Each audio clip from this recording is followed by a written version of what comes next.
Kid writing is not a program, it is a process. It is a process of taking children who come to us often, not knowing sounds, not knowing letters, not having rich literacy backgrounds. And how do we take those little ones and very quickly and very joyfully bring them to high levels of literacy development? That's our goal. Kid writing is the process. And because there is not a prescribed program that's going to tell you what to do on October 17th, for example, what you do in your classroom and the progress that your children make is based on your art and talent as a teacher. It's based on your knowledge of your children and your knowledge of how our written language system works. And when we're working with children, we need to develop that knowledge, which you will do really very easily because you'll be in a situation where the children are teaching you. Developmentally, kid writing is very similar to when a child is learning how to talk.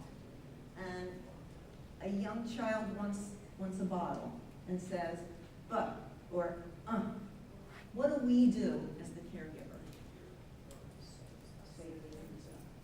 Respond and say the name. We usually say something like, oh, you want your bottle. And without even thinking about it, we make that word bottle a little bit louder and a little bit longer. And we don't say, kid, it's 2 syllables. Let's practice this. When you get it right, I'll give you your bottle, okay? We celebrate where the child is. We model to take the child further, and we trust. Think about when a toddler is learning how to walk. What do we do as the caregiver? What do? We help them. Nobody ever says, next Thursday is Independent Walking Day, kid. I mean, think about it. We hold those little hands as long as who decides when to let go? The child decides. What I need for you to understand is that it is not a rush to independence. In kid writing, we do not have children writing alone. We don't have them writing the best they can until they are at the point where if they write a nice amount of substance, we need to be able to read it.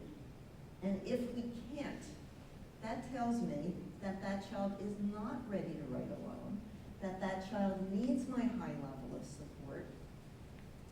And by giving a high level of support for a longer period of time, the children ultimately ends up being better writers and better readers. Now, the recent research just came out in July, came out of Canada, and I gave you the reference on it, that shows that the best predictor of reading success at the end of first grade, the best predictor, is the amount of invented spelling that kids do in kindergarten. It's not about phonemic awareness, it's not about phonics, it's not about sight words.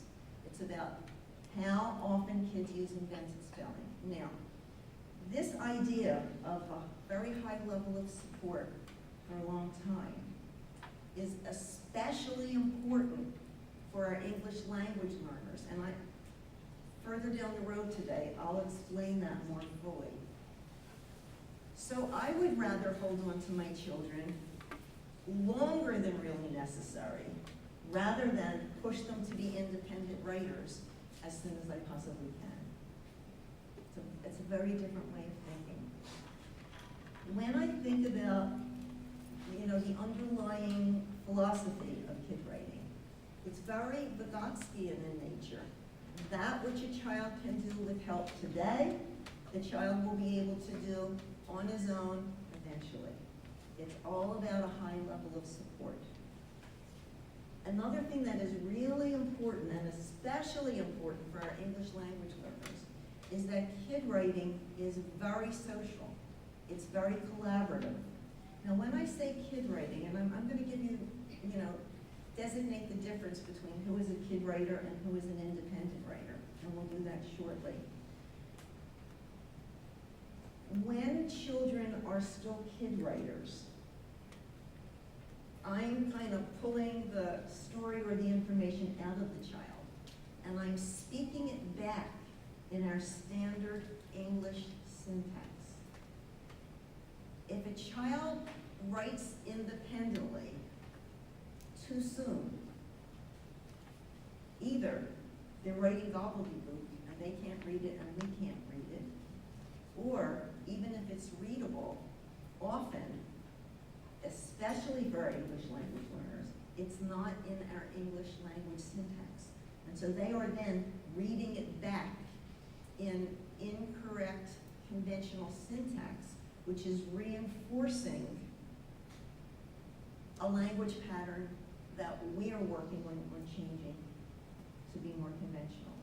The other thing that I want to be sure to emphasize is that kid writing on a daily basis is self-selected writing.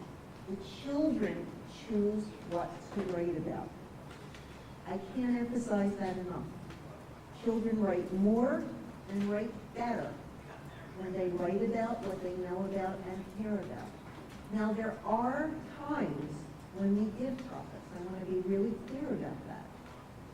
We give topics when we need children to practice prompted writing, because in an assessment situation, they're probably going to have to do prompted writing. So we have to teach them how to analyze what the prompt is asking them to do. And we have to help them understand how to write to prompts. But on a general day-to-day basis, writing workshop nationally is self-selected writing.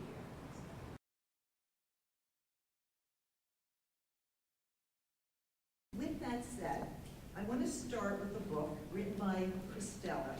Christella did not speak a word of English day one of kindergarten.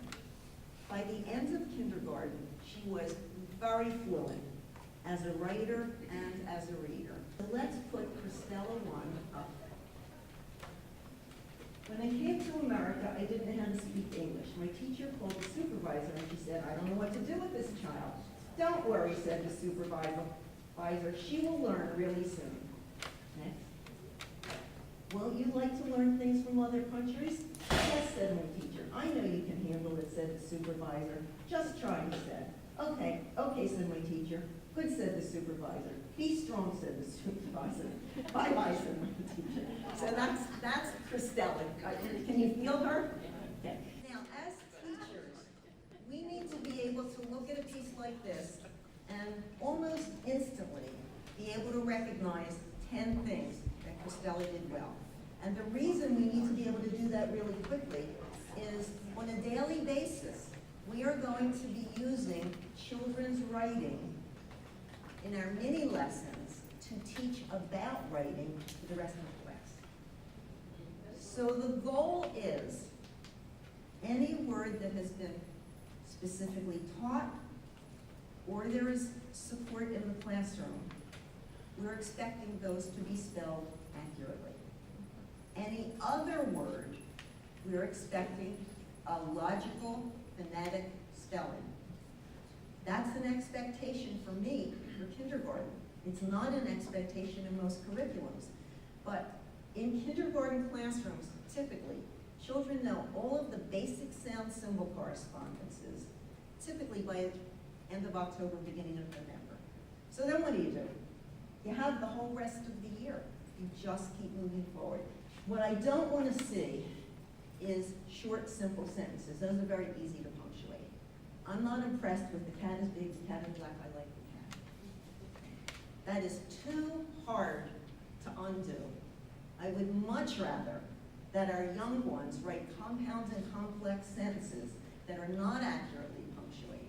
All we're expecting is capital I and names be capitalized by the end of kindergarten. Because you can't capitalize the first word in a sentence if you have no understanding of what a sentence is. And there's no definition of a sentence that makes any sense to young children. And what we see, and you'll see in all the pieces of writing that are hanging up, you're gonna see some variations of really high-level skills. So the question gets to be, how do we get children there so quickly and so joyfully? What I'm going to share with you is the process that Isabel and I developed together that worked tremendously well for us to the point where it is now working tremendously well for teachers and children across the country. Now, the steps in kid writing are enjoy your story, enjoy your information, kid writing, adult writing, and mini lessons.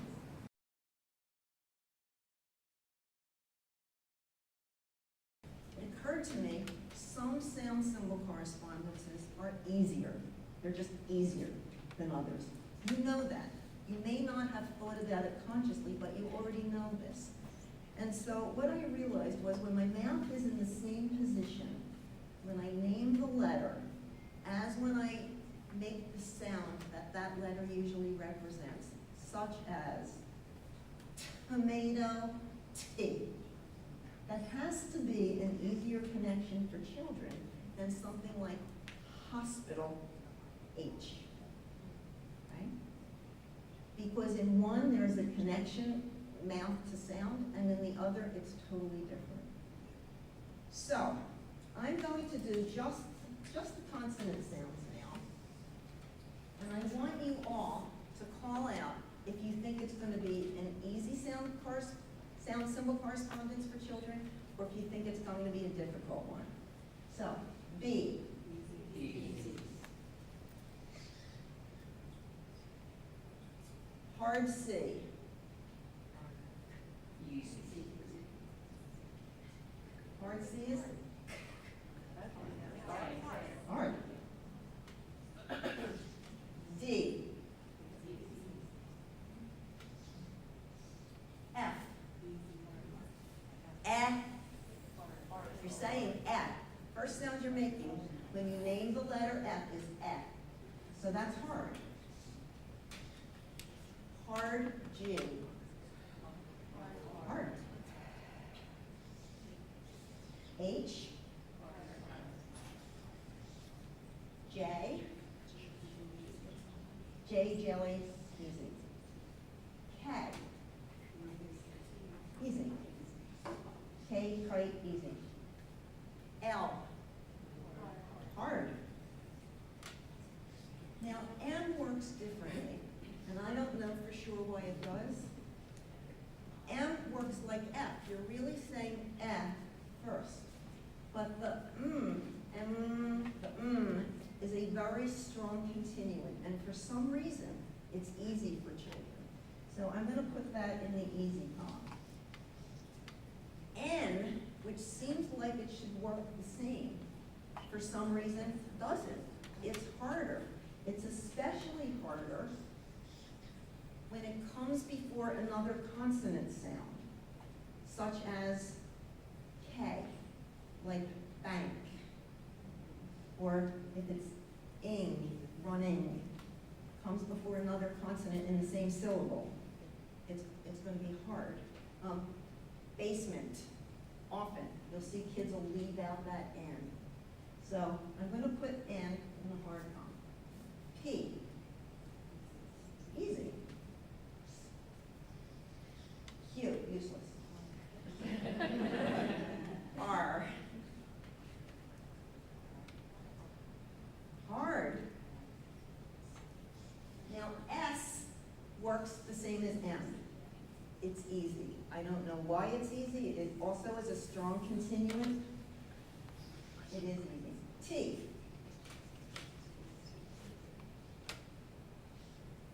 V. Easy. Not too useful, but easy. W. Very hard.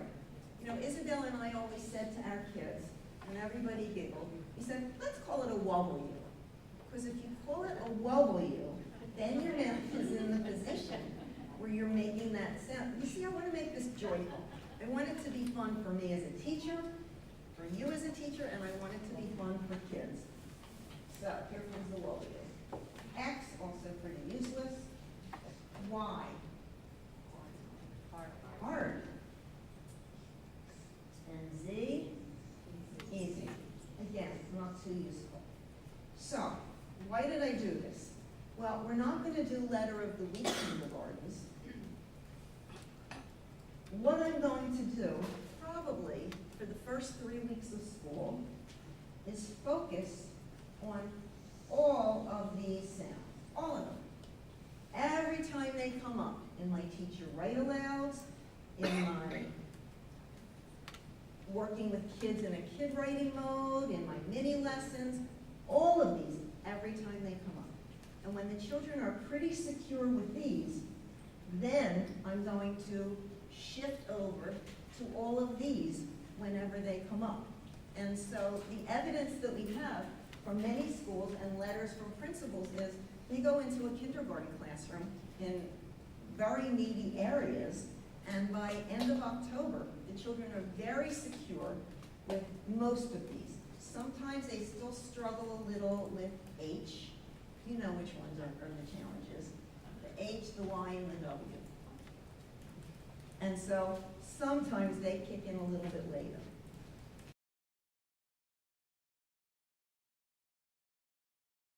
This is typically how kid writing looks. Isabel and I are typically sitting on the carpet with anywhere from typically 6 to 10 children around us, because one of the key things in kid writing is it's not a one-on-one.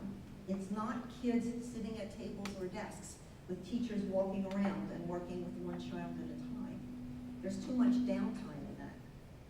And so as you begin to see this in several different videotapes, what we're doing is we're maximizing collaborative learning, and everybody is helping each other in the process. In the kid writing process, and this is good news I think you're going to like, I'm going to show you the writing notebook formats that I like the best. Now, in working all over the country, I get to see lots and lots of different writing formats. This is, for me, the most useful for beginning writers. Works like this. Children draw their story or draw their information here. They do their kid writing in the white spaces, and the adult writing is down at the bottom as connected text. The next level up, and this typically kicks in by the end of kindergarten, and often beginning of first grade. By this point, the children are writing independently. The teacher is not stretching through the words. This would be for your independent writers. At this level, typically at least 60 to 70% of it is really pretty accurate. And the adult writing is not done down at the bottom as connected text. It is only under the specific words that need it.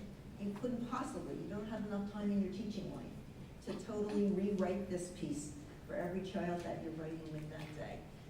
Next level up looks like this, where the lines are getting closer together. The title of it will be Blank's Story and Information Book. We really want to start engaging children in much more in the way of information writing. Okay, so with that said, what's happening here is the children are drawing their story or drawing their information. Isabel is talking with them. And so if a child just draws a simple picture, she'll say, you know, what's happening? Or tell me what's going on. And from some children, we really pull the information or pull the story. Now here's what's critical, especially for your English language learners. We are pulling the information, we're pulling the stories, and we are then speaking it back in correct English syntax. We're speaking it back in a higher level language form. I don't want the child writing poor grammar. And I know, I get the philosophy of let the kids just write it the way they speak it. Then they reinforce the way that they're speaking it. And then they read it back, and they're reinforcing it again. And then they read it to a partner, and they're reinforcing it again. It just didn't make any sense to me. Okay, so, with that said, the crux of kid writing is the stretching through process. I never say to a child, just go do it the best you can, until I know that if that child writes a piece of substance, I'm going to be able to read it. So until children get to that point, it is my job to help that child with the stretching through process.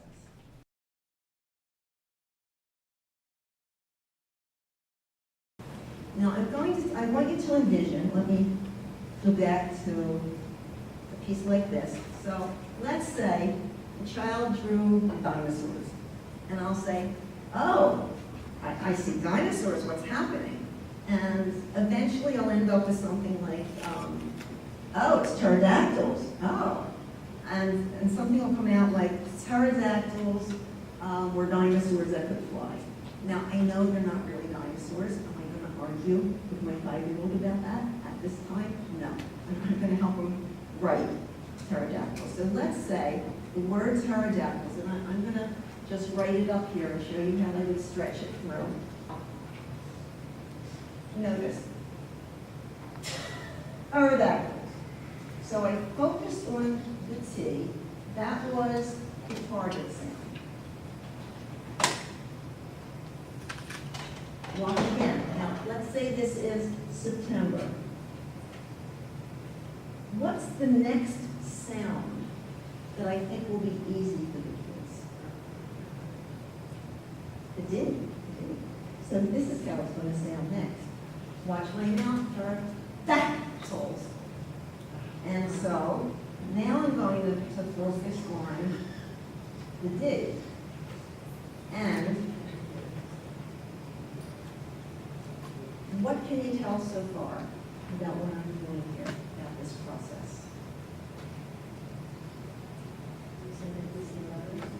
I'm only going for the easy ones at the beginning of the year until I have evidence that I think someone in that group, not necessarily the writer, but that someone in that group will call out something that's logical.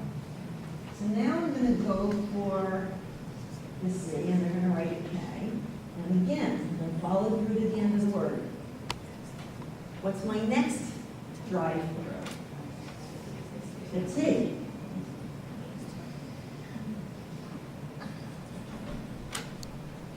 What's next?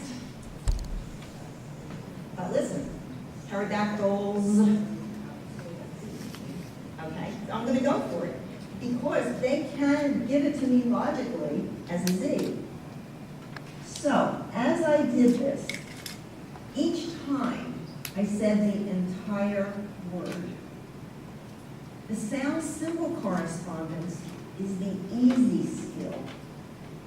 The difficult skill for children is figuring out where they are in the word. This is called executive functioning. And I want you to understand how hard this is. A young writer has to keep in her head at all times where she is in the piece as far as the idea that she's writing. What word she's up to. What sound she's up to within that word. What letter represents that sound? What does that letter look like? How do I form it? That's an awful lot for a young writer to have to hold in his head for every word to be written. So what we're doing here is teaching the children how to figure out where they are in the word by each time going back to the beginning of the word, each time emphasizing where the child is in the word, and each time going to the end of the word.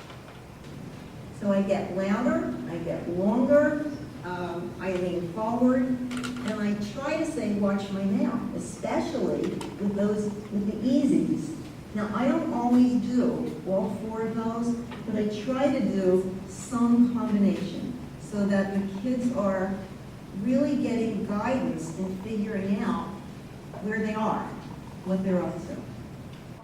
One of the reasons why kid writing works so well for English language learners, as well as for all children, is that when we are doing the stretching through process, we're slowing down speech. Most often, when children hear us speaking, we talk very quickly. In the stretching through process, we are slowing down speech. And depending on the child's home language, sometimes they don't even have the sounds in their home language that we're emphasizing in their language. So it's really important that they hear that speech slowed down.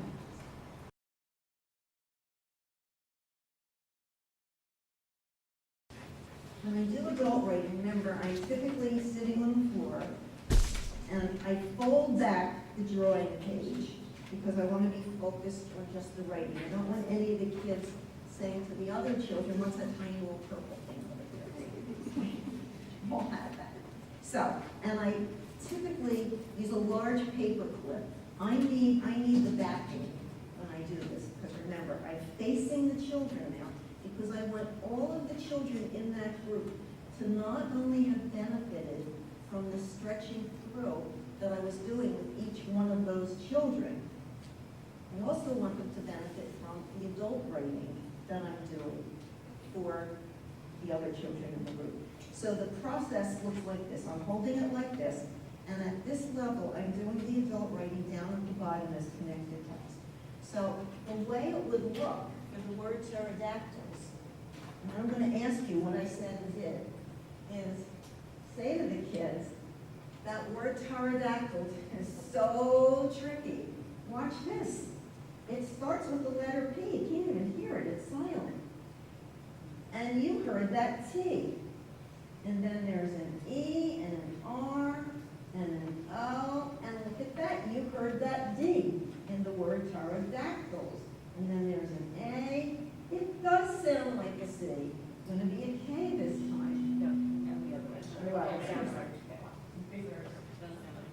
Yeah, it does sound like a K. And you heard that T.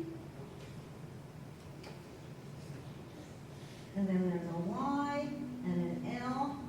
And it does sound like a Z at the end of pterodactyls. This is so tricky, kids. When you hear that sound at the end of a word, most of the time it's going to be the letter S. Now, I teach that really early, like October, because the word is, the word was, all of the plurals that come up. How can we ignore that? So all of those kids in that little group were hearing the names of every one of those letters for each other, not just for their own pieces. So they're hearing it. The repetition is over and over and over.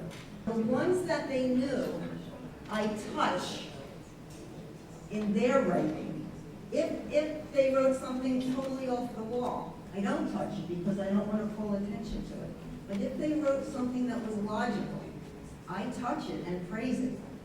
And what's going to happen is children will start to go back in their writing notebooks to look for words that they know that they used before that have standard spelling.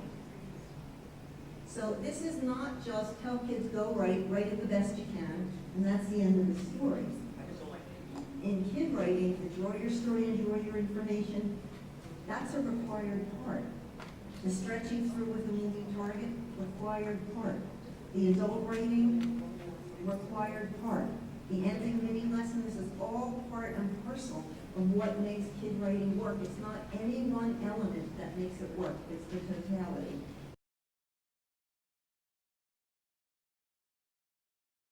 You're going to see what the ending mini lesson typically looks like in a kindergarten classroom. And the format of the ending mini lesson is the same regardless of the grade level. You know, this 6th grade level, it's still the same format. You see these beautiful, nice new whiteboards? Every classroom teacher is going to get one to keep. So you will have this to be able to use it day one. So there was always a visual focus in isolation.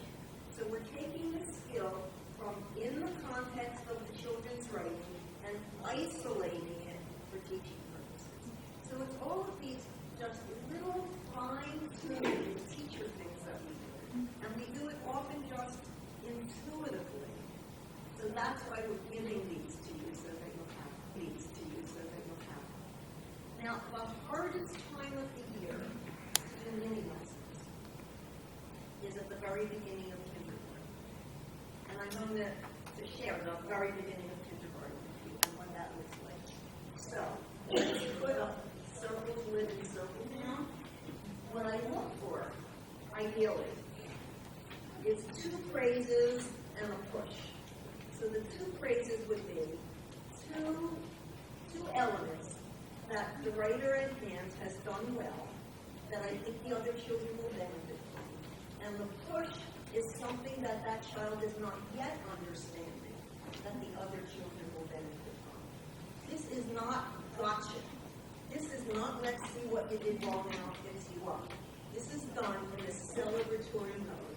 So, if that was the teaching, just look at it for a minute and think about what would you praise and what could you build on? Just think.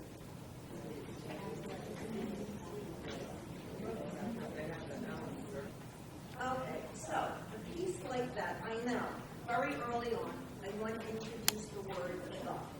So I'm going to say, this was so great when Charlie Brown here needed the word the. He had no idea of any of those sounds, so the good thing he did was he made a magic line. And so in his writing, that was going to mean the word the. Watch, I'll show you how it looks in adult writing. First the letter T, then the letter H, then the letter E. Let's do a cheer with the word the. Then I'm going to find a big book like The Scrubbing Machine, and I'm going to highlight the word the. So now the kids have 2 places. Then I'm going to put it up on the word wall, so now they have another place. So that would be one teaching point. I'm celebrating the use of the magic line. It's not like, oh, isn't this a shame he didn't know the word the, so we got to use the magic line. This is everything is done in a celebratory mode. Another thing that I would do is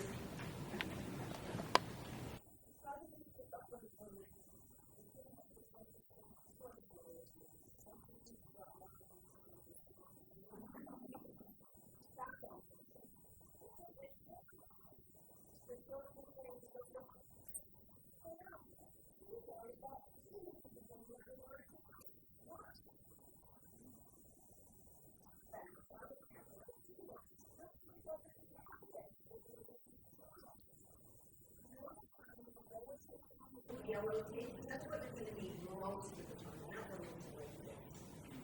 And he needed a capital one because it was the name of the town, which I may or may not say. So that's what it would look like at the very beginning of kindergarten.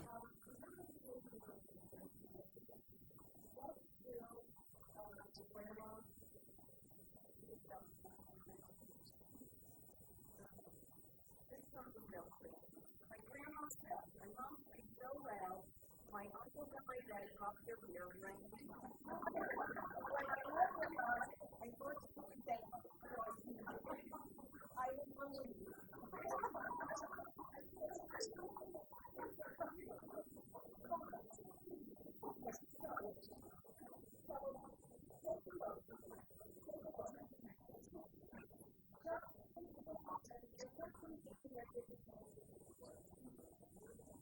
I'm just going to go through and point out what's standing out for me. And then I made this up. I noticed about my mom prayed so loud that O-W. By that time of year, we have already put O-U or O-W with the ouch count. You'll see that in the video. My uncle and my dad dropped. He knows that as this past tense, it's probably going to be an evening. She uses that word certainly, but that's going to go away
Well, when we talk about a balanced early literacy program, and I know that is operational in the school district, the national recommendation, and I know that it's a little different in Philadelphia, so we need to acknowledge that, but the national recommendation is that children will spend minimum of 150 minutes a day on early literacy development. I believe in the school district, the minimum is 120 minutes. In that block, typically, writing workshop, and I'm going to differentiate the terms writing workshop and kid writing. So writing workshop, the national call is that writing workshop should, I'm going to do WW, writing workshop should be 1 hour a day for writing workshop. In my half-day kindergartens, I was only able to do 45 minutes a day. And that might be your reality. The key here is that it really has to happen every day. Now, within this, and I'm going to go with the hour, within that hour time frame, we're going to be talking about 2 different kinds of mini lessons. At the kindergarten level, this is how it looks. Kids do their actual writing time, and then at the end of writing workshop, which is typically anywhere from 10 to 20 minutes a day, depending on the time of year and depending on your children, teachers are doing an ending mini lesson based on children's actual writing of that day. This is what I was saying, this is not a program. There's nothing that's going to tell you what your mini lesson is going to be on a certain date. You have guidelines in the new kid writing book. There are 4 charts that give suggestions for mini lessons at different developmental levels, and that certainly will help you get started if you're not used to doing this. So here we're talking about, at the kindergarten level, the actual writing time, and there's the actual actual writing process in kindergarten, the beginning of the year, is kid writing. Typically by around March, February, maybe a third of the children aren't kid writers anymore. They're independent writers. They can write pieces like this on their own. And then each month in kindergarten, towards the end of the year, more and more children become independent writers. In first grade, it's flipped. You start out, if children have truly been doing kid writing every day in kindergarten with the mini lessons, then you will have more independent writers at the beginning of the year and fewer kid writers. And that balance will shift. So this ending mini lesson is based on children's work.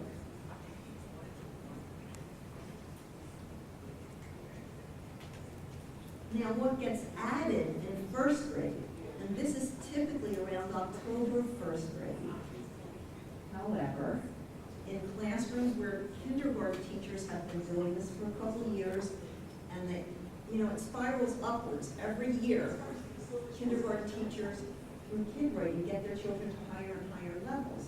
And so I know in Diane's and Isabel's classrooms, that they started to incorporate these craft lessons. And by craft lessons, we're talking about using children's literature as mentor text to teach the 5 domains of craft writing that are operational in Pennsylvania. And that would be focus, content, organization, and style, in addition to conventions. So again, typically kicking in October of first grade would be an upfront craft lesson. And that typically could be anywhere, typically 5 to 7 minutes, and I'll show you lots of examples of those. Typically 3 to 4 times a week.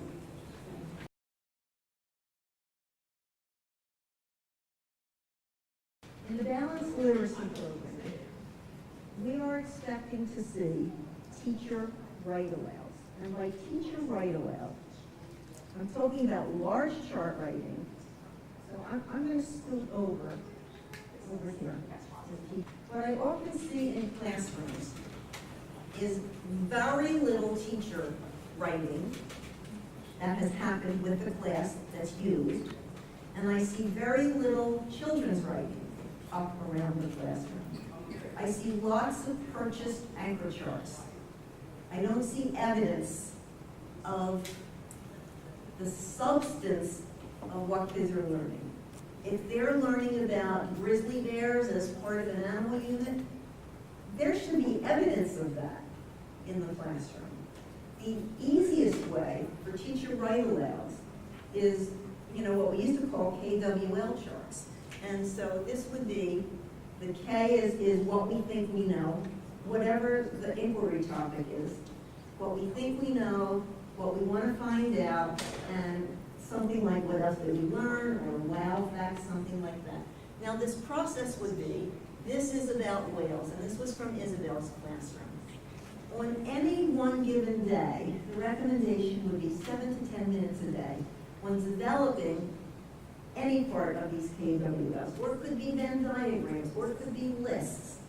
It almost doesn't matter what it is, but because we have such limited time, this is where to pull in your science. This is, where to pull in your literature. So let's say on one day,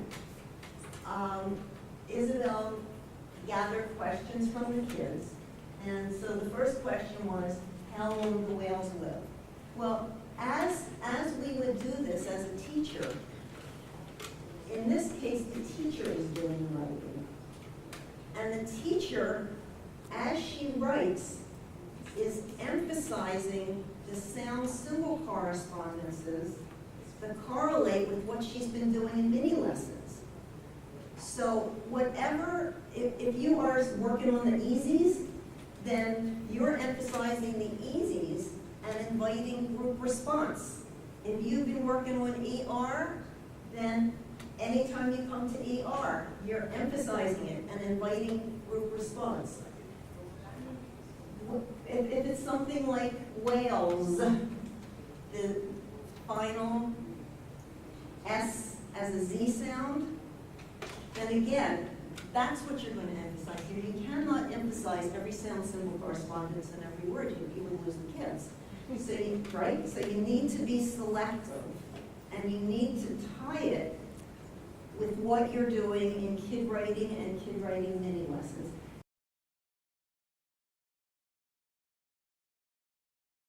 Then there is interactive writing, which is sharing the pen. Now, if I called Nadia up to make the letter T, for example, he stretched through, I emphasized the T, I called her up to make the T. Then it becomes interactive writing. As soon as a child is involved in the actual writing, it is interactive. And we have, I think, 3 examples of interactive writing. And this is what I want to see in classrooms. I want to see evidence of this. So this one is a KWL chart about soil. This clearly wasn't a first grade one. I think I know, I want to know, and then it was probably wow facts or something like that. Next one. This is what I want to see. I want classrooms that look alive, that they were built from the children, not built from Lakeshore. Kid writing is guided writing. Just like you have guided reading, kid writing is guided writing. And just like in guided reading, the children who need the most help are given the most help. It works the same way. And in first grade especially, what you're going to find is as the year goes on, you have fewer and fewer children who are still kid writers, and more children who are independent writers. Independent writing means if a child whips up a piece of substance on her own and the teacher can read it, that's the definition of an independent writer. And if a child is not an independent writer, it doesn't matter the grade level. In second grade, if you have children who are producing pieces on their own that you can't read, that tells me that child should not be writing on his own. For 2 reasons. There's a piece that I'm going to show you somewhere along the line that a child wrote, and I could read it, but it didn't make any sense. And you've all seen kids like that. Well, that child needs my support in pulling the information from the child and speaking it back and helping the child to write it in a sensible way. That child's issue wasn't phonics or high frequency word. That child's issue was executive functioning, not being able to translate his thoughts into an English syntax acceptable version. In special ed, you might have a 5th grade age special ed child who is still a kid writer. So it's not grade level that determines the level of support that a child needs. It's the child's demonstrated need that determines the level of support.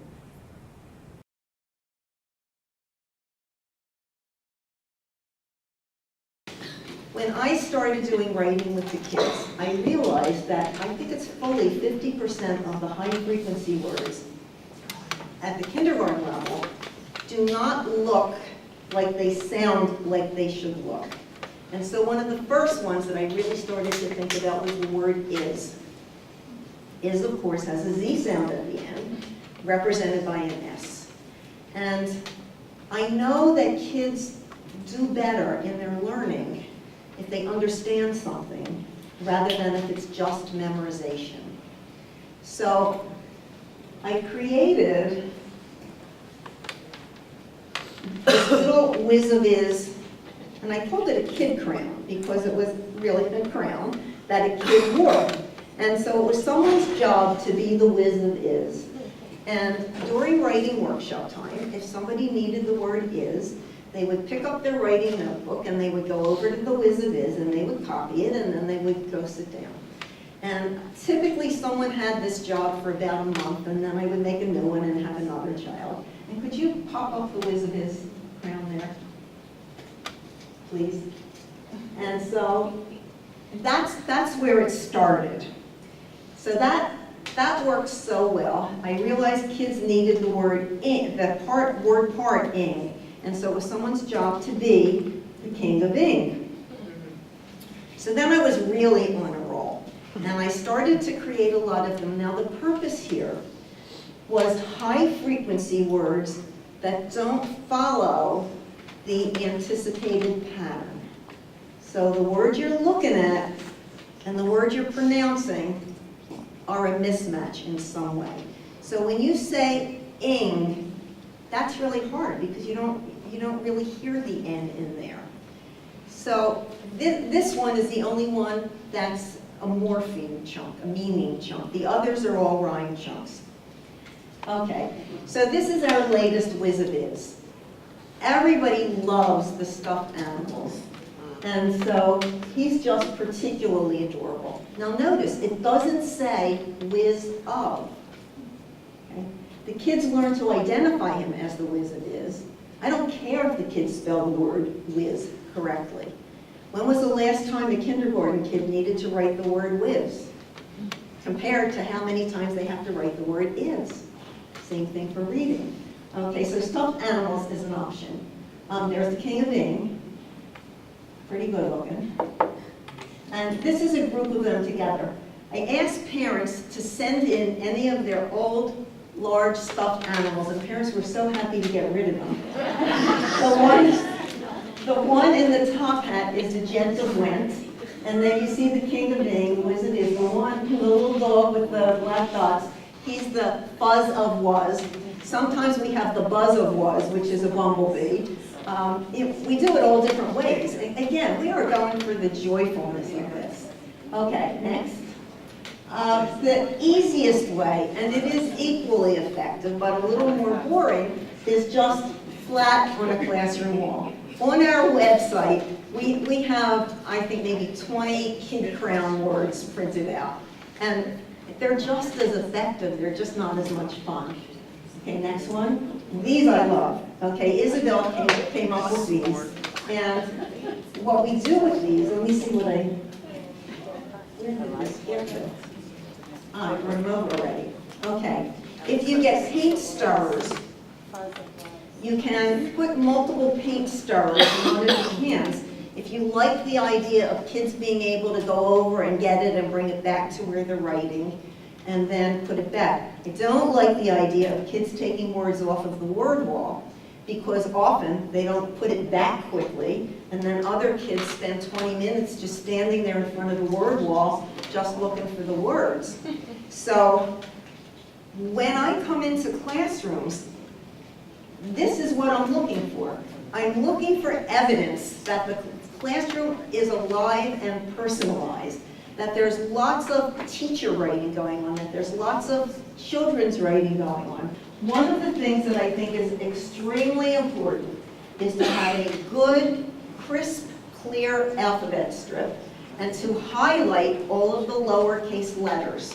And the reason I'm saying that is something like 95% of the time, kids need to write and read using lowercase letters.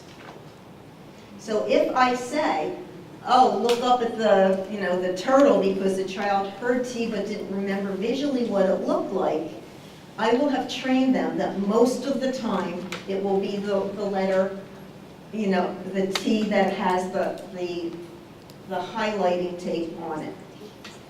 So that's one thing that I think is really important. I think it's critically important that the alphabet strips match from kindergarten to first grade to second grade to resource room. I would even try to get the same alphabet strips into the neighborhood preschools. I think it's also important, if you're going to have more than one alphabet strip in the classroom, I think they need to match. I think it can't be that if a child is sitting over here on Monday and he needs a T, he looks up at the turtle. But if he's sitting over there on Tuesday, he looks up at the tomato. And if he's sitting over here on Wednesday, he looks at the top that's spinning around. For your high flyers, they're not even looking at the alphabet script. They know it. We need to think about, especially in kindergarten, we need to think about how can we support our most struggling writers to benefit them the most. Okay, so a good alphabet strip is critically important. A good word wall is critically important. Now, in visiting classrooms, I see everything from soup to nuts. The rule of thumb in kindergarten is that we add 1 to 2 words a week. Rule of thumb in first grade, 3 to 5 words a week. But the word wall is for high frequency words only. So that's something that I feel really, really strongly about. Why are they so important? There are 50 high frequency words that make up 50% of what we read and write. 50 words equals 50%. Those are pretty important words. I don't care if a kid can spell hibernate in kindergarten or in first grade. I care that they can spell the high frequency words because that's what's going to propel them as readers and writers. If I ruled the world, I would say that every child in kindergarten and first grade has to wear a clip-on name badge all year. Now, I know their names, of course I know their names, but almost every phonetic element that we have to teach, we're going to find in somebody's name. So, for example, Julia became the helper for the sound at the end of a word. That is a very important sound. It sounds like a U, but it's represented by an A. So she's the helper for that, and she wears this all year from the time that it gets put on there. Here you have the BR blend, the OW diphthong. So I absolutely love doing this kind of thing in the mini lessons. So whatever phonetic element we're teaching, we look for a child who has that in their name. Another thing that we suggest is that you have family words like mother, father, mama, grandma, bubby, nana, all of the family words, because those are words that kids often use in their own writing. Another thing that I would suggest, and these I would say take photographs of your own children, SH, kids going, CH, touching cheek and chin. I like these because there's something to do. TH, thumbs up. Now, for each of these, take pictures of my children in the class that year who have those digraphs in their names, regardless of where it is in their names. And then those digraphs get highlighted. So what we want to do is build the classroom environment based on your children that year, based on their names, based on their interests, and based on what it is that they need for writing and for reading. And it's fun. I want it to be joyful.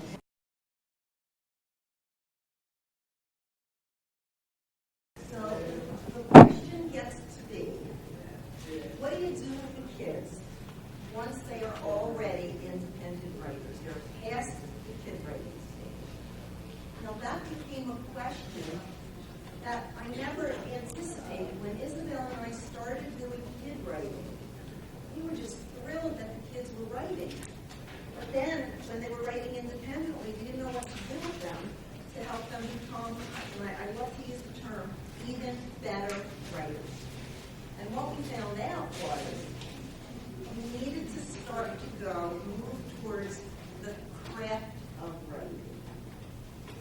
When we talk about the craft of writing, we're talking about focus, content, organization, and style.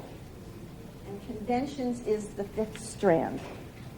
And so what has come to be in very many classrooms is that for each domain, focus, content, organization, style, and conventions, teachers started using children's literature picture books as mentor texts so that children get to see themselves as being part of a community of writers.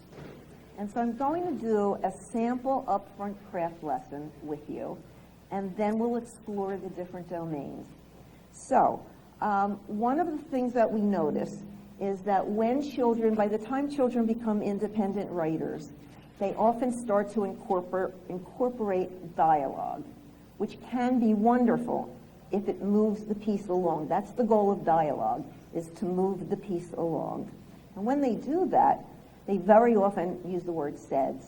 And so I say to the children something like, you know, I'm noticing that a lot of you have people talking to each other in your writing. That makes it so interesting.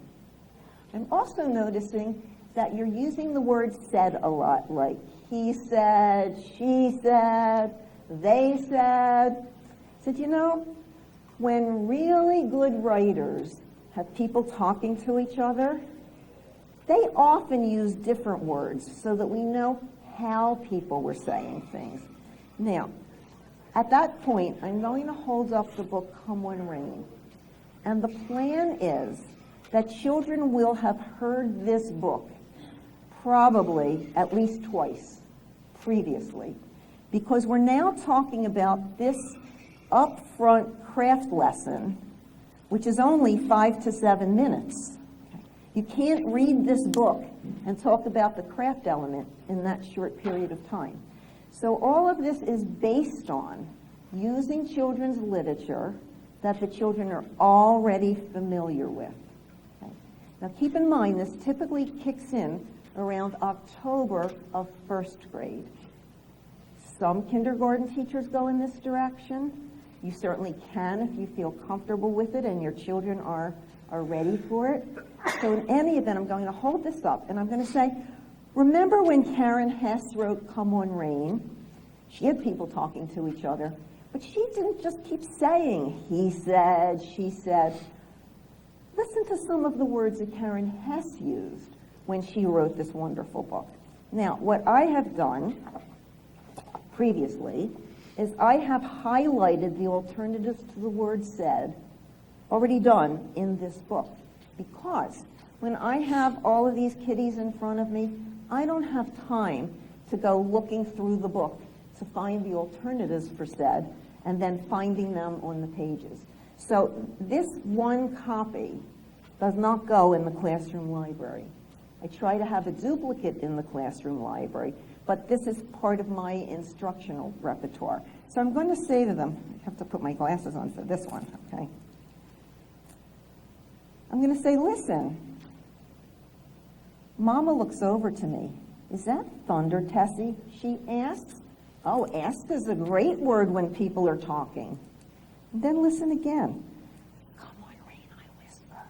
Oh, now we know just how the person said it. Let's see what other words Karen Hess used. Oh, I love this one. It's about time she murmurs.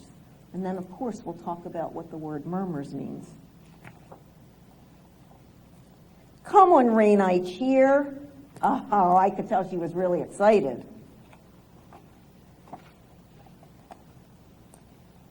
Come on, Rain, we shout.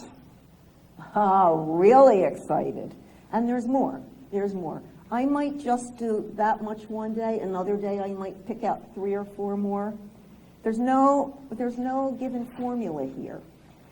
And children will refer back to this book many times.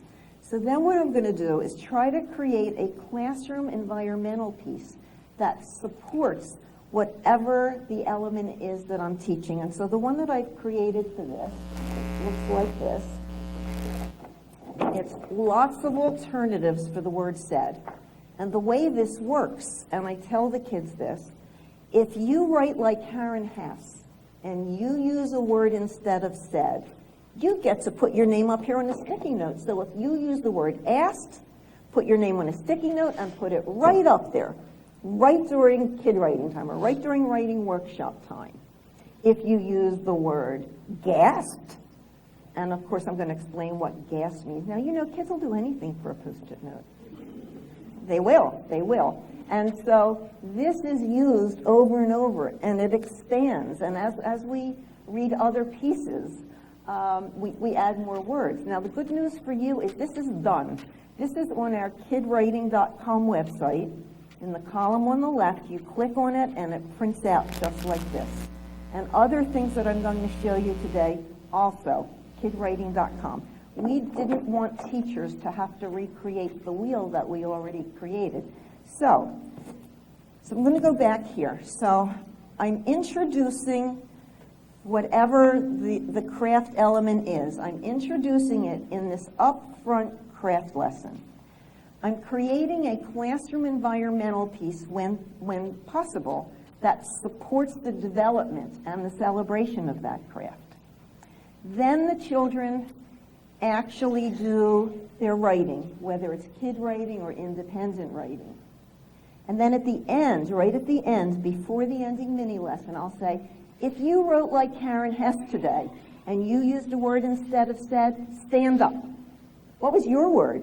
Tell us your word. Tell us your word. Now, the children are not reading their entire pieces. It's not time for that. We need to recognize that they have attempted to write like that author. And then I'm going to look for pieces. Can I walk over here? I'm going to look for pieces like, okay, this one is a second grade piece. And she used the words mumbled, asked, and shouted. Well, of course, I'm going to say, look at this. Karen Hess. Rosanna wrote just like Karen Hess. Look at this. And of course, I will read it. And the word mumbled here doesn't make any sense. I'm going to read this to you. When I woke up, I looked out my window, and you don't know what I saw. I saw a giant pizza. Now, this falling from the sky wasn't there. I mumbled, cheese and crackers, what a giant pizza. I saw Danny. I asked him if he could eat the pizza. He shouted, okie dokie. And so I asked her the question, where was the giant pizza? And she said, falling from the sky. So I said, and then turned this into a mini lesson, well, you know, when you want to add information, a good way to do that is to use a carrot. And of course, I put the carrot on the whiteboard, and this is my writing, falling from the sky. Well, if a giant pizza is falling out of the sky, you're not going to mumble something, right? What would be other appropriate words? So, shouted, whatever. And so I had the white, correction tape, that 1-inch wide correction tape. And so I just, one at a time, I layered over it and wrote another word, and layered over it and wrote another word, and just kept layering over it. So the process is, start with a piece of children's literature, create a classroom environmental piece when you can, that's interactive. Ask the children if they did it that day, stand up because you want to celebrate that. And then when you find pieces, especially when they're larger pieces, you're going to highlight it. You're going to highlight it. And you see, this would be part of the Kid Writing Wall of Fame. And it says, Rosanna wrote like Karen Hess. None of these pieces will say good work or lots of details. Kids need to learn from whatever we hang up has to become celebratory and instructional.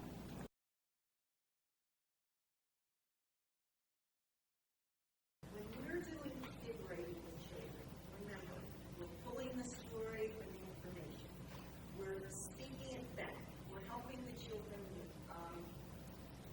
in their kid writing to represent all of that. Of course, it's going to stay on topic. We're not going to help them write things that are not on topic. So by the time they get to the independent writers, staying on topic is typically not a problem.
another thing that happens when you write a persuasive text, an opinion, there's a formula.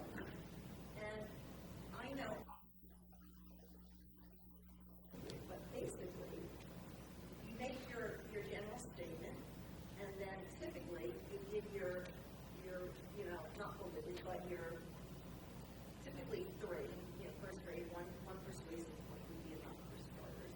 You make your persuasive points, and then you have to pull it together with the punch at the end. You have to really make your point together.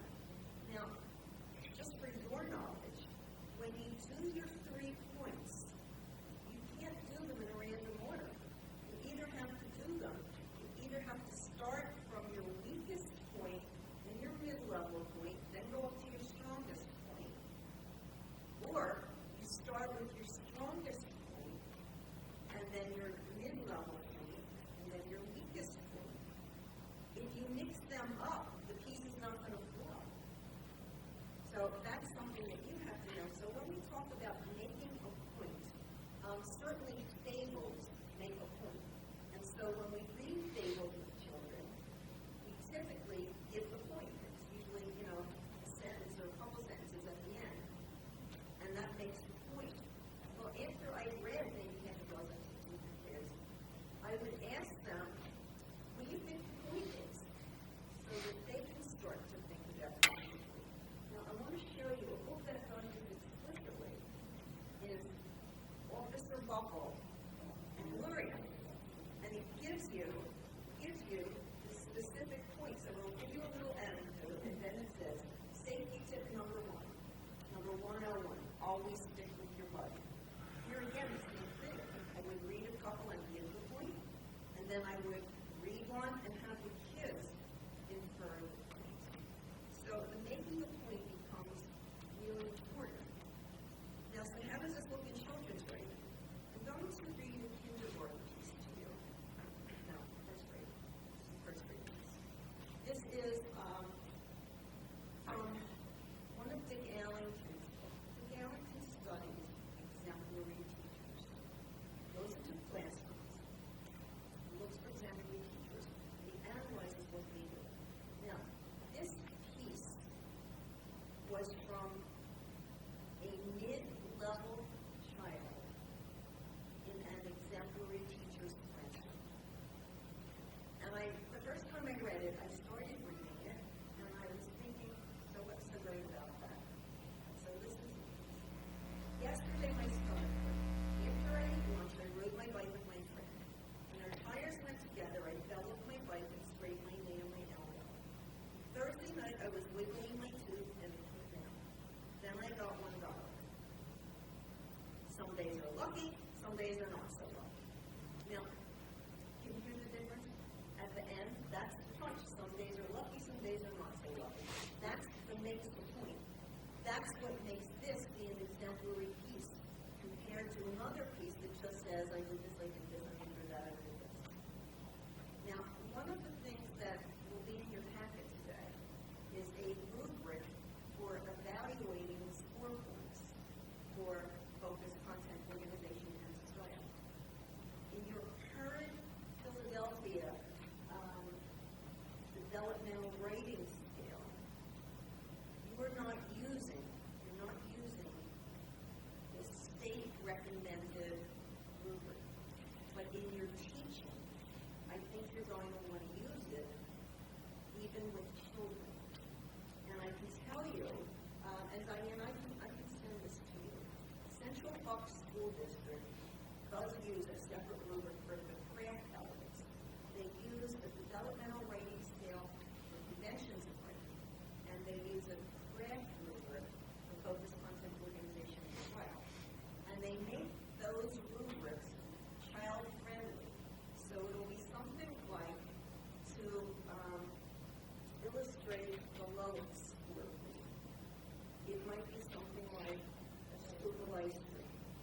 And the score point 2 might be a scoop of ice cream with some whipped cream on top. And score point 3 might be the ice cream with sprinkles added to the whipped cream. And score point 4 is probably going to be the cherry on top.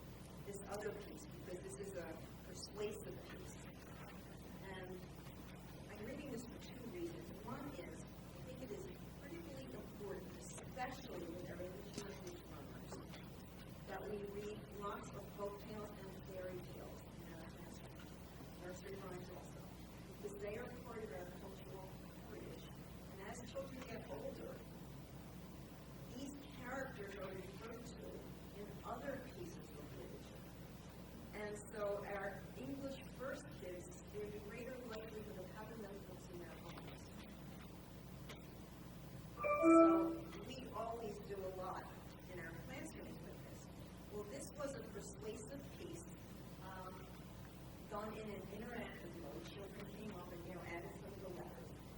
Dear Mr. Wolf, don't eat little girls' pictograms. Eat rabbits and mice. You need self-control. So here's that queen at the end, and this way so, and it gives those examples. Oh, here is that we want to do in the cafeteria. Okay, so what I just shared with you are really the only points that you need to know on your focus.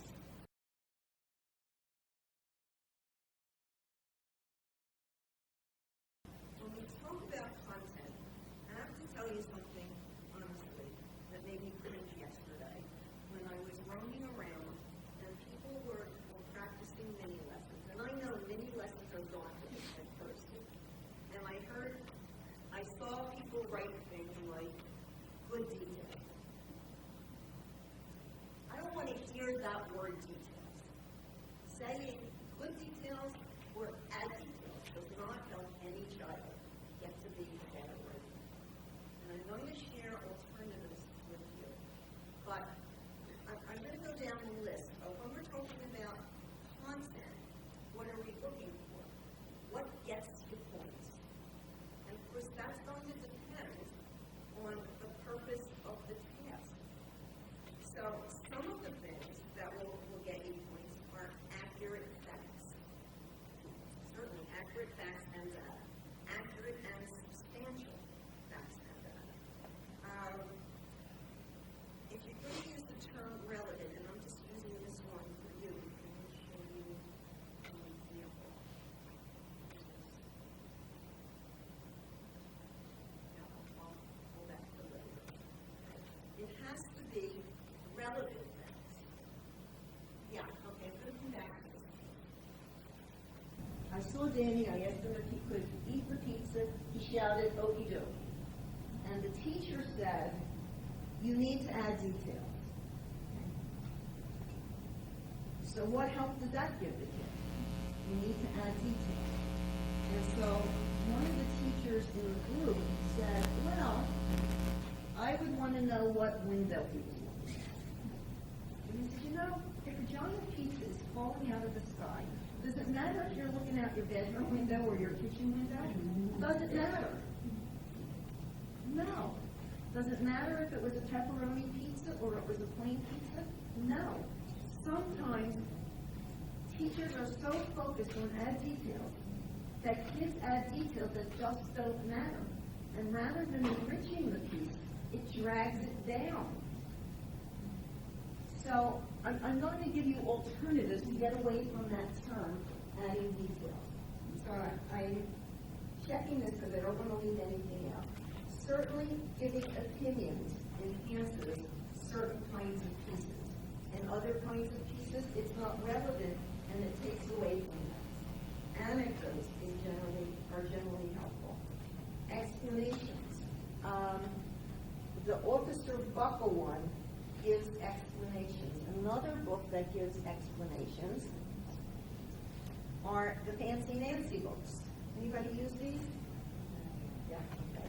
So, for example, Mom brings home a library book. I learn about poison ivy, then I start my journal. I put in many fascinating facts, and then parentheses. Fascinating is fancy or interesting. And every time there's good vocabulary used, there's the parentheses to explain what it is. Well, when writers give explanations like that, and it's not easy to find this in children's literature, but when children do that in their writing, it gets complete. It enhances the quality of the writing. Reasons and examples. Now, I'm going to give you examples of what this means. In the book Possum Magic by Jem Fox, she starts out, Grandma Poss made bush magic. She made wombats blue and kookaburras pink. She made dingo smile and emu shrink. But the best magic of all. Now, the format of this book follows this. Grandma Poss made bush magic. Then she tells what kinds of bush magic, the reasons and examples. So if a child had Grandma Poss made bush magic. And I said, add details. What would that mean? But if I asked specifically, what kinds of magic did she make? Then the child gets guidance. And so, as a teacher, it is much more difficult to ask specific questions than it is to say, add details. But add details is not teaching. Another book that does this really well is Chrysanthemum. Chrysanthemum grew and grew and grew, and when she was old enough to appreciate it, Chrysanthemum loved her name. She loved the way it sounded when her mother woke her up. She loved the way it sounded when her father called her for dinner. And she loved the way it sounded when she whispered it to herself in the mirror. So there was a general statement, she loved her name. And then it gave examples of how she loved it, and the book goes on like that. Another book that does this is Amos the Horse. Amos the Mouse lived by the ocean. He loved the ocean. Okay, so what's the question? What does he love about the ocean? He loved the smell of sea air. He loved to hear the surf sounds, the bursting breakers, the backwashes with rolling pebbles. Now, the best handout that I am giving you today, and I think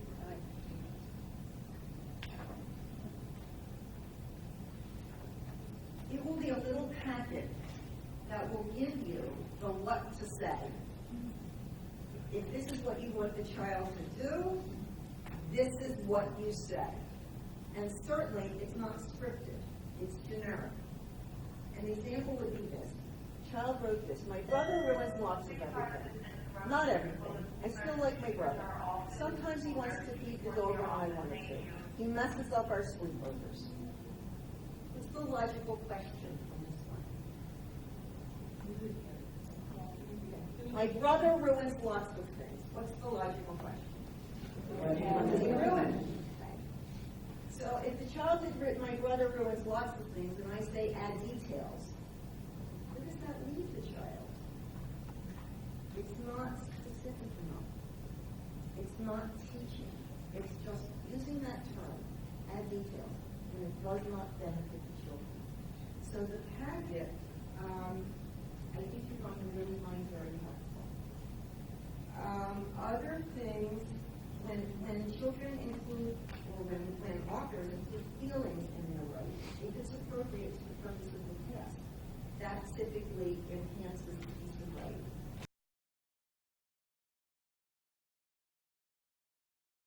When we talk about organization, this for me is where it kind of gets fun. Talk first about organizational structures. And the most common organizational structure is a forward-moving kind of structure. And typically, that's the structure that narratives take. Sometimes there's flashbacks, but young writers typically don't use flashbacks. So there's the time sequence.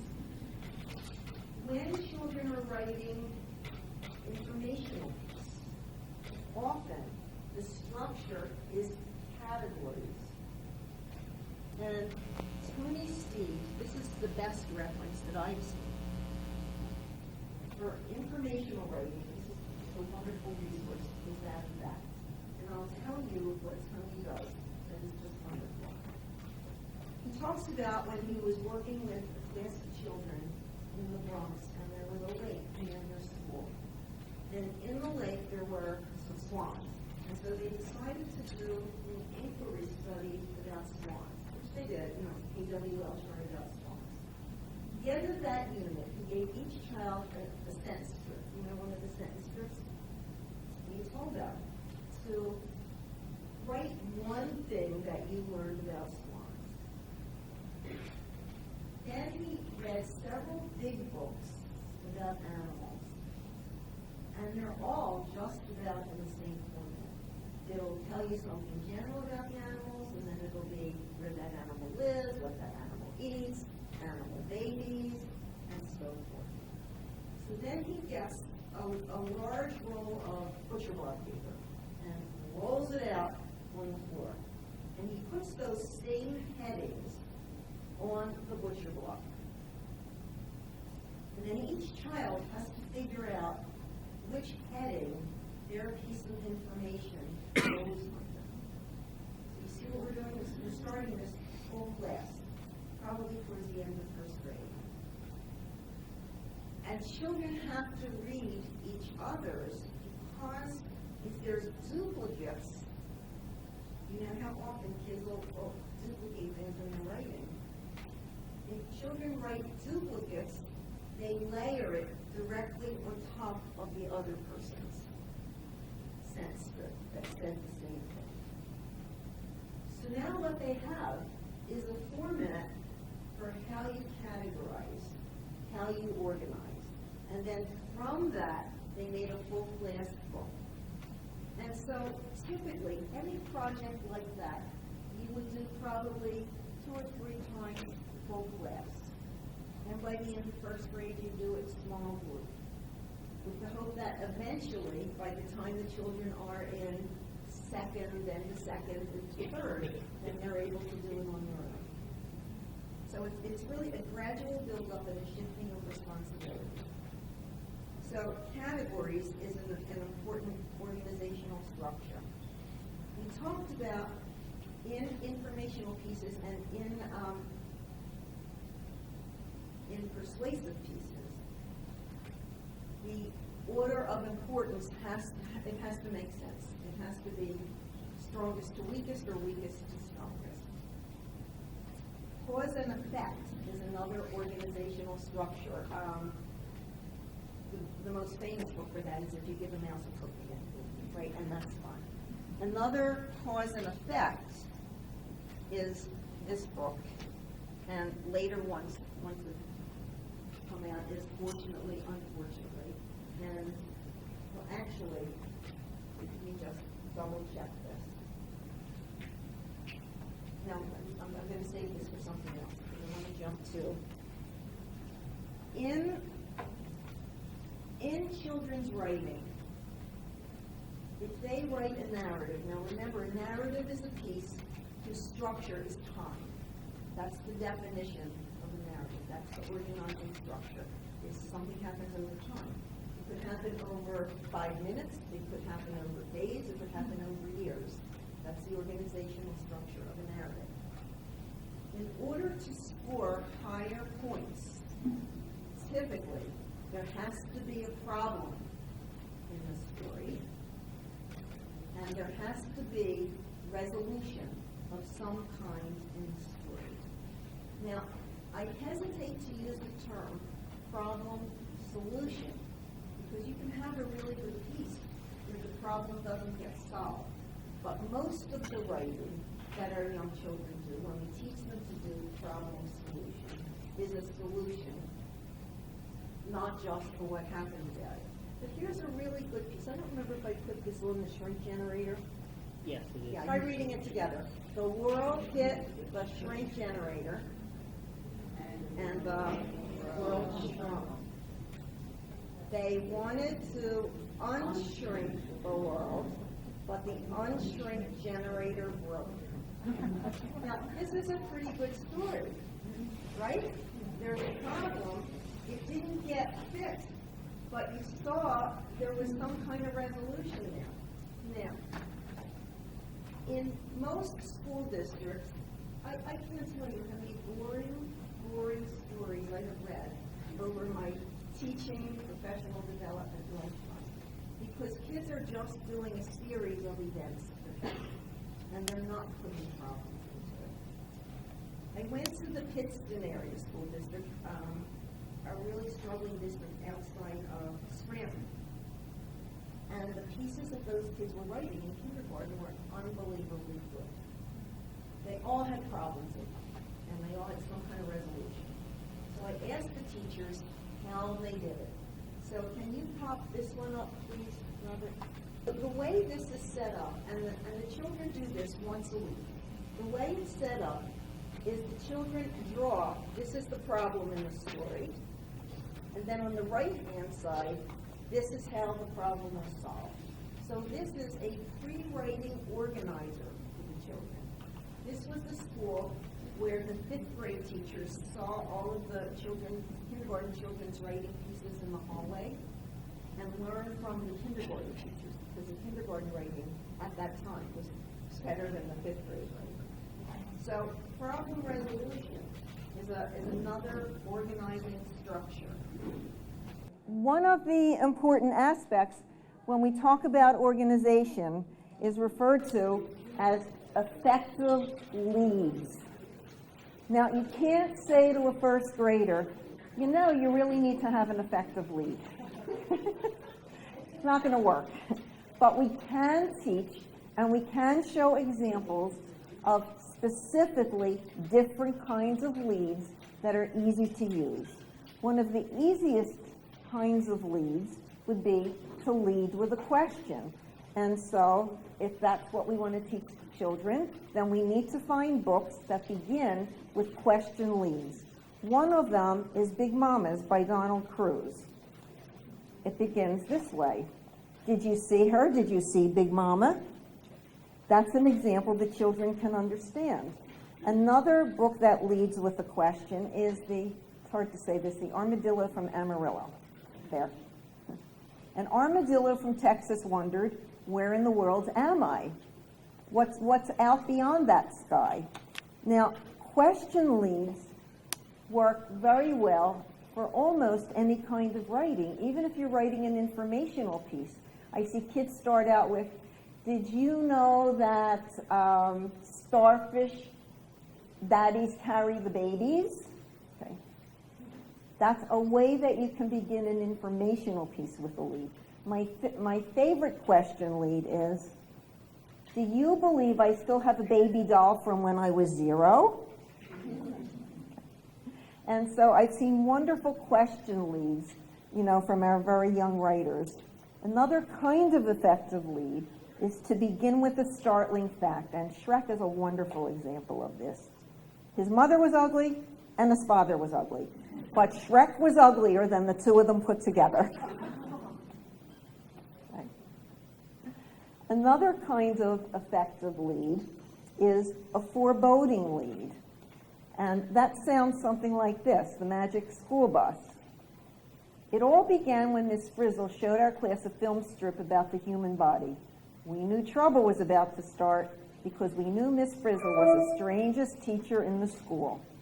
So you know that trouble is coming. Another one that's foreboding is Double Trouble in Walla Walla. It was an ordinary Monday morning in Walla Walla until Lulu raised her hand in class. Now, what's the operative word in that one that lets you know that trouble's coming? Until. As soon as you heard until, you knew there was going to be trouble. And so this is a child a second grader who was in a learning support class. And this is what he wrote. The hurricane. One day, everything was quiet until lightning flashed and thunder rolled. That was his lead. Fabulous, foreboding lead. Now, the reason I really like this piece is we have very many children who are in special ed classes or have special ed diagnoses who can be wonderful writers. They have wonderful knowledge bases. They're very creative. They're just going to need a little bit more help for a longer time to help them get it down. Now, another kind of effective lead is to lead with a sound word. And a book that does this very simply is Mirandy and Brother Wind. Starts very simply, swish, swish. Now, kids love to use sound words. They're encouraged to use sound words. So again, you can't tell kids you really need to have a hook. Like, what does that mean? How do you do a hook? But you can give specific examples, and then when you see children using good examples, praise it, highlight it. So one of the things that I like to see in classrooms are whatever kinds of leads you are teaching. If you're teaching shocker leads and you read Shrek, you put a cover of Shrek up there. And then when kids write pieces that have shocker leads, you put their lead up there and you put their photograph there. And a piece like this continues to grow. This is the kind of thing, remember I started, God, 2 days ago, seems like forever ago, started on Tuesday saying that when I walk into classrooms, I want to know what the children are learning about. Not that they're learning numbers, not that they're learning letters, not that they're learning sounds. What's the knowledge base that's being developed? And so children need to see their work celebrated, their ideas celebrated. And things like this just grow throughout the school year. Another thing I've seen, and this is the Great Leads bulletin board. It's nothing fabulous, but when a child writes a great lead, you just have the child write it on a sentence strip and just put the sentence strip up there, and that continues to grow. Okay, there are other kinds of effective leads. If it's an informational piece, sometimes it'll start with a topic sentence. If it's a story piece, sometimes it will start with dialogue. And so as you try to help children develop their repertoire of kinds of effective leads or hooks, you're going to use the piece of children's literature. And then when you find examples, you're going to use the children's examples and save them with pictures of the kids. Now, yesterday when I said that as I watched you struggle to do the mini lessons and say things like good details, and I showed you how to replace good details with, that was great, you gave examples, or that was great, you gave reasons. Those are the kinds of pieces that are really good to put up on your kid writing wall of fame, because you're giving the specific praise and then you're highlighting that specific praise point directly on the piece. So those things don't go on a whiteboard. They're not part of your ending mini lesson. Sometimes it's stop the class, everybody. You're not going to believe that so-and-so did such and such. While I'm headed over here, you see the Nate told lots of information? One of the things I found that was very curious was that in kindergarten, some of the first grade teachers saw the earthquake piece yesterday. The little kindergartner wrote an entire page of earthquake information. And you saw Christella's whole page of frog facts. Very often I'm finding that kindergartners are writing more than second graders are. Because what's happening is second graders are shutting down. They've been talked to so much about doing things correctly that they're afraid to take the risks, and they start to only write what they know that they know how to write. One of the things that I was noticing as I was walking around, and I knew you were going to struggle with the mini lessons. The mini lessons are something that you'll practice at your schools with your coaches over and over, and they will get better and better. I kept hearing the word correct being used. I don't want to hear correct. I don't care if a child spells the word butterfly correctly. Those are not the words that kids need to know. I want to praise, wow, how did you figure that out? Or where did you find that to help you? You see the difference? One shuts down and the others open up. And we need to create children or allow them to continue to be risk takers. So, we talked about the organizational structures and effective leads. The last major area, satisfying endings. You do the same kind of thing. You read different books that have different kinds of endings, and I want to show you. This is part of your handout. The ideas, what to look and listen for, and you could say. And I just highlighted one of these. Let me put on my glasses to be able to read it. You solved the problem. That's a good way to organize ideas. Or, what a surprise ending. And so if we comment on surprise endings or question endings in our read-alouds, then when we engage children in writing workshops, then we can say, oh, you wrote like such and such an author. Now, Katie Wood Ray, I think it's in the article that I've also included in this packet, talks about, as lower grade teachers, we have always been really good at using children's literature. We know the stories, we know good children's literature. However, there's a higher level of knowledge that today's teachers are expected to know related to children's literature, and that is which authors use which techniques. And the only way to know that is to really pay serious attention to it and then build up that knowledge gradually. I have to know, off the tip of my tongue, which authors use sound words. So if I see a child who has used a sound word, I can say, you wrote just like whoever that other author is. And it will take time to develop that, but you will. Another thing that's important with part of organization is the transitions. So what's the most common transition that you see when the first grade pieces get longer and longer? Then, and then, and then.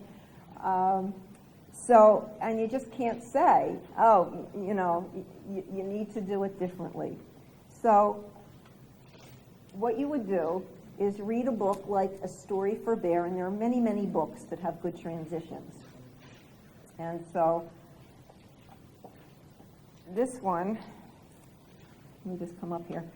A Story for Bear is one day, and I'll say to the kids, sometimes authors tell you what kind of day. They might tell you a sunny day, or a summer day, or a rainy day. And you see these are highlighted. I told a class of kids that this is my absolute favorite. And I don't call them transitions in first grade. I call them tell-a-story words. These are the words that help you to tell the story. I said that to the kids. I said, I just love this one through the years. And so the way it works, of course, is I create a classroom environmental piece that looks something like this. And this is all on the website for you to download. And the way it works is if any of the kids use any of these, they put their names up on a sticky note. Then at the ends of writing workshop, right over here, before I do that Enzy mini lesson with the little whiteboard, if you wrote like Dennis Hasley and Jim LaMarche today and you used one of the tell-a-story words, stand up. Which word did you use? Which word did you use? They're not reading their whole pieces. I'm not reading their pieces because this is all about the transitional words. Well, once I told the kids that I really liked the through the years, one of the kids wrote, through the years, the dog became older and older. So sometimes they'll want to use those things to please you, and it doesn't necessarily make a whole lot of sense in the context, but I still would praise the child for that attempt there. Now, there are different kinds of transitions and different values to the different kinds of transitions. The passage of time transitions, like first, next, the time order transitions, like first, next, then, finally, they're good. And they help a writer to keep the piece in a logical sequence. But they don't get you the maximum number of points. Transitions like through the years, the next day, they're called passage of time transitions because they give you an indication of how much time elapsed in between event number 1 and event number 2. There's also change of place transitions in the next room, down the street. And so all of these are things that one by one we call children's attention to through children's literature. And I think we have this one up. This was the one that I put up there backwards. That's what it looks like in a classroom situation. It gets to the point where there are so many sticky notes that you have to just take them down and start over and say, sorry, kids, this is the good news. It's so crowded you can't even see the words. So transitions are important. Probably the highest level transition are the meaning transitions. Words like suddenly, in addition to, however, likewise. Certainly, you're not expecting your first graders to be using likewise or moreover. And so what happens is at different grade levels, that chart's going to still be up in the classroom. There's just going to be higher level transitional words on them. Sometimes teachers separate it into transitional words that are used most often with informational pieces and transition words that are used most often with narrative kinds of pieces. Okay, and the last thing that I want to mention under transitions, and this seems like a fancy word, parallel construction. If you know what I'm talking about, raise your hand. Good, okay, we have some. This gets really important, and you probably do it intuitively without even knowing that you're doing it. If I'm writing something like, I went to the beach with my aunt, my uncle, my cousin, my baby, and my brother. That develops a rhythm because I have the word my before each one of those nouns. With my aunt, my uncle, my cousin, my baby, and my brother. Or I could say, I went to the beach with my aunt, uncle, cousin, baby, and brother, whatever. What you don't want to do is mix them up. You don't want, I went to the beach with my aunt, uncle, my cousin, baby, and my brother, because it breaks the rhythm of the piece. And this is something that you probably pay attention, you probably do it automatically without paying attention to it. It's most latent when you're making a list. Because when you make a list, and you'll start to notice this now, a well-constructed list, either every bullet point will be written in a full sentence format with a period, or every bullet will be a single word or short phrase. Every bullet will either start with a capital or a lowercase. It's very rare to find a well-written list that mixes up. Some have punctuation, some don't. Some start with capitals, some don't. Some are sentences, some are phrases, some are single words. So when we talk about organization, it's the structures, the transitions, and the effective leads and satisfying wrap-ups. Is there anything that anybody else wants to add to transitions? Can you see how these can be lots of fun to teach? They really are. All you have to do is just pay attention differently to children's literature. Okay.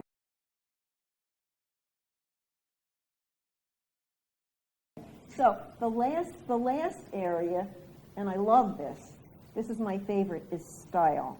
Now, let's put up the 1 o'clock in the morning piece.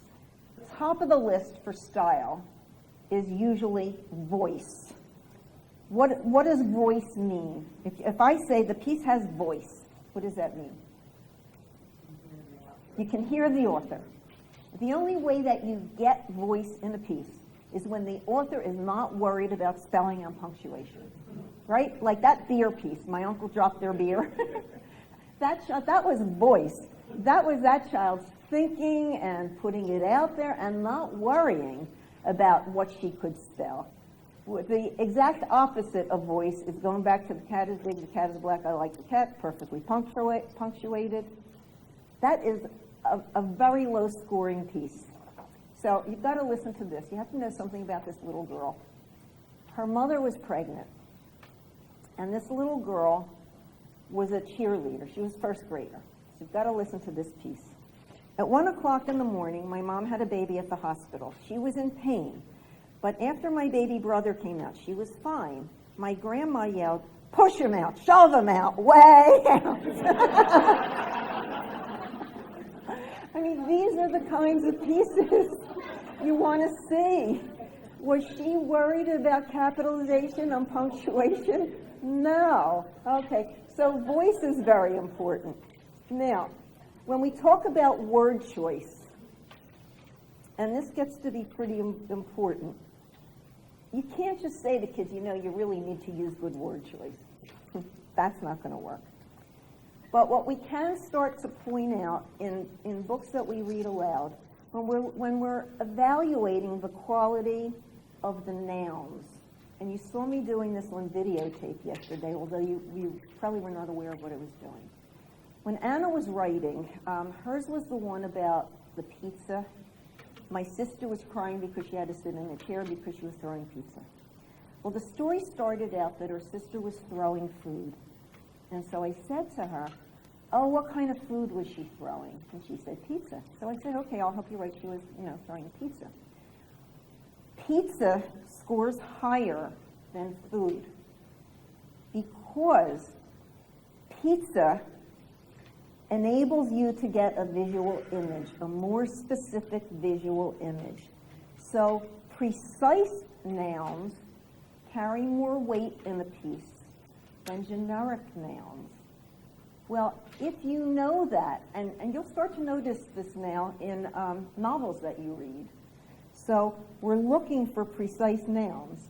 A book that does this well, and this is an old one, is Home Place. And she writes, he used the best logs to build a sturdy cabin. Now, if I had said to you to build a sturdy house, you would have a different image than if I said cabin. The precise noun carries more information. And so very often, teachers say to kids, show, don't tell, show. And they think that means you tell the color of something and you add more descriptive words. But often, a precise noun will carry more weight in showing, not just telling. Okay. When we talk about verbs, and I love this term, we usually use the term muscular verbs. So these are not said. Instead of said, it would be all of those other ones that we put out there for said. And a book like Stella Luna does this just wonderfully. And so I'll read it with the kids. On silent wings, the powerful bird swooped down upon the bats. I'm going to say to the kids, I love how Cannon used that word swooped, because I could just imagine what that looked like. And so when kids start to use those muscular verbs, here's another. Stella Luna quickly clambered from the nest. This book goes on and on with high-quality muscular verbs. And so we need to expose children to them in order for children to use them. Now, talking about vocabulary development, there's a process that I saw that I just loved. In Amos and Boris, I want you to just listen to some of these descriptors, and then we'll talk about them. A very calm sea, using his most savage strength. Miserable day. He was enjoying his trip immensely. One night in a phosphorescent sea, luminous water, immense starry sky. Now, some of those words that I read you, that William Steig used, are words that first graders can use in their writing. Are they going to use the word phosphorescent? Unlikely. Unlikely. But a word like calm, a word like immense. Here's where we get into vocabulary development. In Portland, Oregon, what they do, and I just love this, the teachers hang, I know you're going to tell me you can't hang this, but they hang like a clothesline across the room or across the back bulletin board, and they make color photocopies of the covers of some of the books that have wonderful vocabulary in them. And then they put the useful vocabulary, just the words that they think the kids will and can incorporate into their writing, they put them right up there. So the children, out of context, might not be able to read all the words, but because they know the words from the context, they can identify it. Color is a very important support for English language learners. I went into 2 classrooms in Portland, and one teacher had copied in color, which I know was costly, and another teacher had copied in black and white. And I was across the room, so I couldn't see the covers real well. The ones that were in color, I could identify from across the room. The ones that were in black and white, I couldn't. So I thought, since we're talking about understanding and supporting all of our children, but there's some things that can be especially helpful for our English language learning. This was first grade. The teacher had read a story, and she asked the class, how do you think this character was probably feeling? And one of the little girls said, I think she was probably pretty despondent. So I asked the teacher, how did that happen? Where did that come from? So she said that she uses Kathy Feldman and Lee Capps' process that they call wonderful words. And what they do is every week they take a piece of children's literature and they pull out 2 or 3 words from that book that are higher level than what the children are already speaking and writing. And they put them with sticky notes and they hang them up. That's easy. But the teacher then makes the commitment to herself that she will, that week, use those words conversationally. So this teacher said despondent came from one of the read-alouds. And so she said she'd walk in one morning and say, I am feeling so despondent today because my cat is really not doing well. And the next day she would use the word despondent related to something else. And so it's not just teaching, putting it out there. It's using it so that it becomes part of the lifestyle of the classroom. And when this little girl in Trenton used the word despondent, I thought we don't yet know the upper level of children's possibilities. Okay, so back to other kinds of things we see. Oh, this is an easy one. This is something else I like. Often, when children use words that are like higher level words, this one, of course, was concerned. I print out these fake and large dollars, and I call them expensive words. As some teachers do, spicy words, and these go up on a bulletin board. And a copy of it goes home to the parent, so the parent knows that the child used an expensive word. If another child in the class uses it in their writing, same thing with sticky notes. Sticky notes are a relatively inexpensive way to get really quick, excited results with children. So expensive words always work. Another thing that we see, and I'm going to link this to this article. I gave you this article, which is my all-time favorite article about children's writing. It's by Katie Wood-Ray, who is a giant in the field of 6 traits writing. And she analyzes why Cauley writes so well in his first grade classroom. So don't write it down, you have the article. And one of the things that she talks about is when children write about what they know about and care about, their writing is better.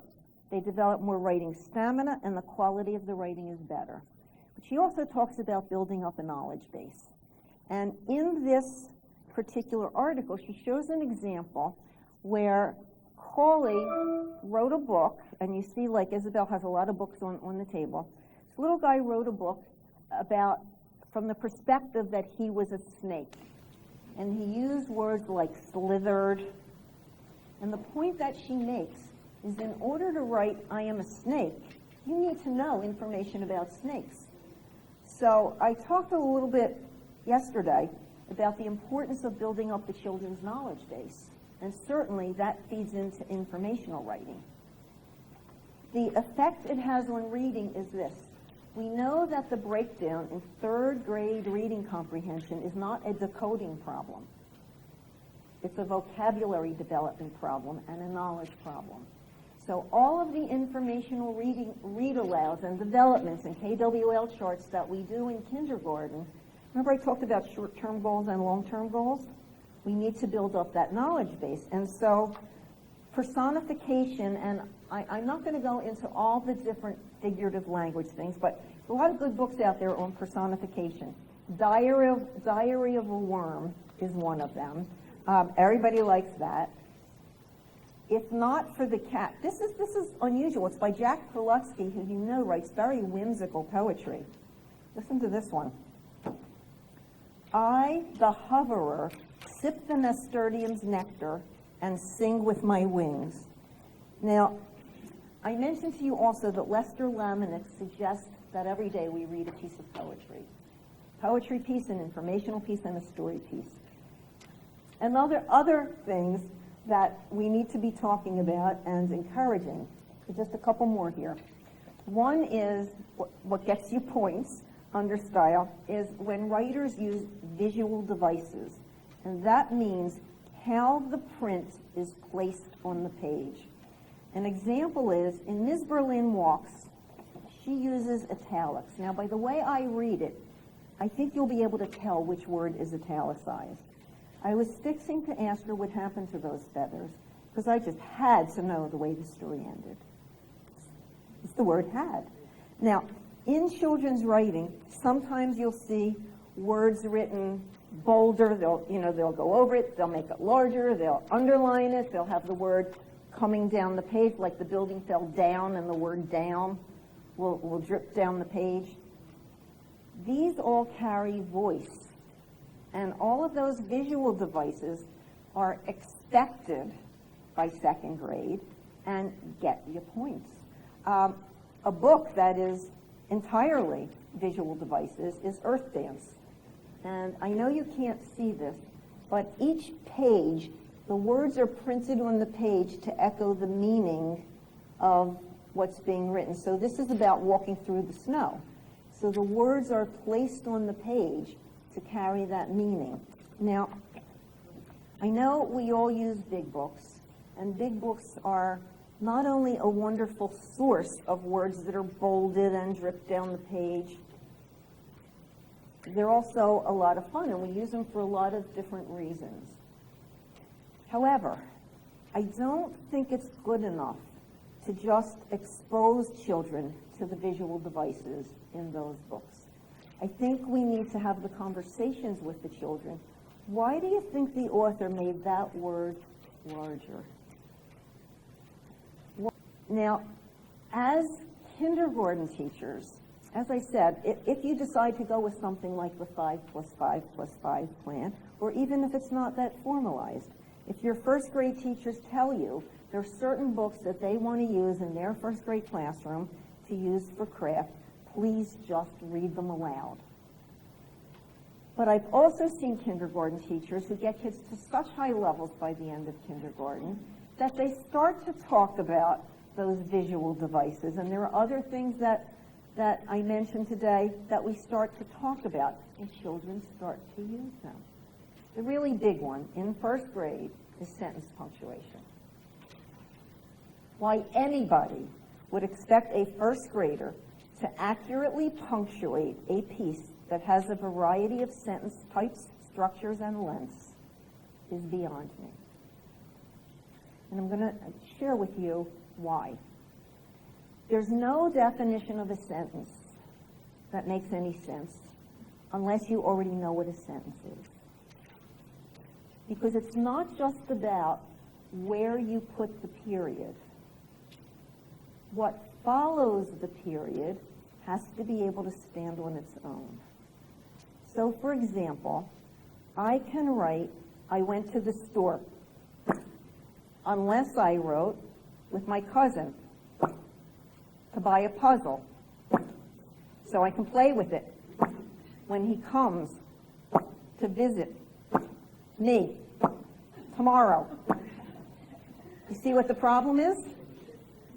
A child could put a period anywhere along the line, except then the rest of it doesn't work. And so I want to show you what you probably can expect, because this is very typical. When I rode my bike, period, I tried to stay up, period. But I didn't, period. I fell down, period. And I tried again, period. But finally, You see the finally was with a caret. Okay, but finally, I stayed up. Now, this starts with the dependent clause first, when I rode my bike. If you listen to children speak, they do not speak in a series of short, simple sentences. They don't. They speak in a large variety of compound and complex sentences with lots of dependent clauses first. And if we want to capture children's voices in their writing, we cannot expect them to know how to punctuate dependent clauses first. Forget about putting commas after them sometimes. So if I get a piece like this, even in second grade, I'm a happy camper. This piece carries voice. There's a lot that's advanced here. You see a lot of possible mini lessons that you can pull from this.